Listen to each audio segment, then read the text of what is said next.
तपस वह अग्नि जो रूपांतरण करती है। तपस का अर्थ है ऊष्मा, अनुशासन और आंतरिक प्रयास। यह स्वयं को कष्ट देना नहीं, बल्कि स्वयं को शुद्ध करना है। उपनिषदों में तपस को सृष्टि और आत्म साक्षात्कार का आधार माना गया है। सृष्टि का प्रथम कर्म तपस। उपनिषद बताते हैं कि सृष्टि की रचना से पहले स्वयं ब्रह्म ने तप किया था। यह कोई दंड या प्रायश्चित नहीं था, बल्कि एकाग्र संकल्प और दिव्य चेतना का केंद्रित प्रयास था।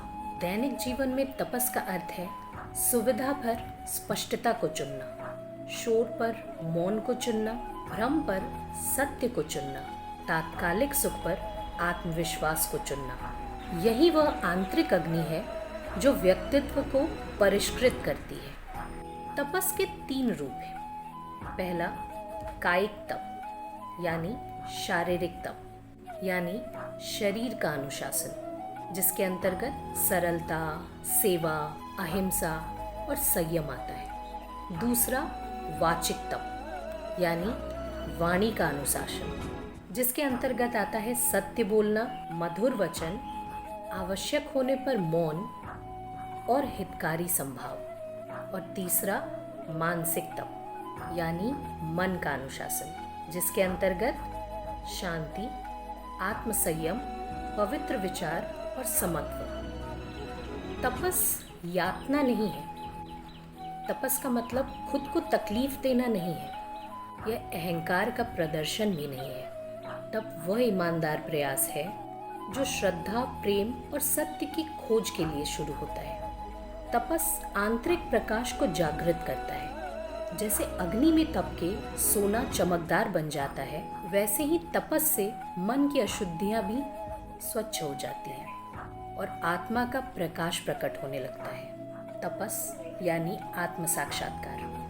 केवल ज्ञान सुन लेने से सत्य की प्राप्ति नहीं हो जाती। तब ही वह मौन और सतत सेतु है जो ज्ञान को अनुभव में बदलता है। उपनिषदों के अनुसार तपस केवल व्रत, उपवास या कठोर साधना नहीं है। इसका वास्तविक अर्थ है शरीर, वाणी और मन का अनुशासन, सत्य के प्रति समर्पित प्रयास, श्रद्धा और विवेक से प्रेरित जीवन तथा आत्मज्ञान की प्रबल आकांक्षा। तप ब्रह्म से अलग नहीं है। सत्य की खोज में किया गया आपका निष्कपट प्रयास स्वयं ब्रह्म की अभिव्यक्ति है।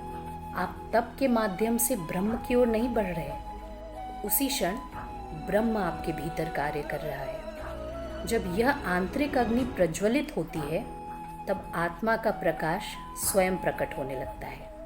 अपने भीतर की इस दिव्य अग्नि को जागृत होने दें। यही तपस आपको आपके वास्तविक स्वरूप तक ले जाता है।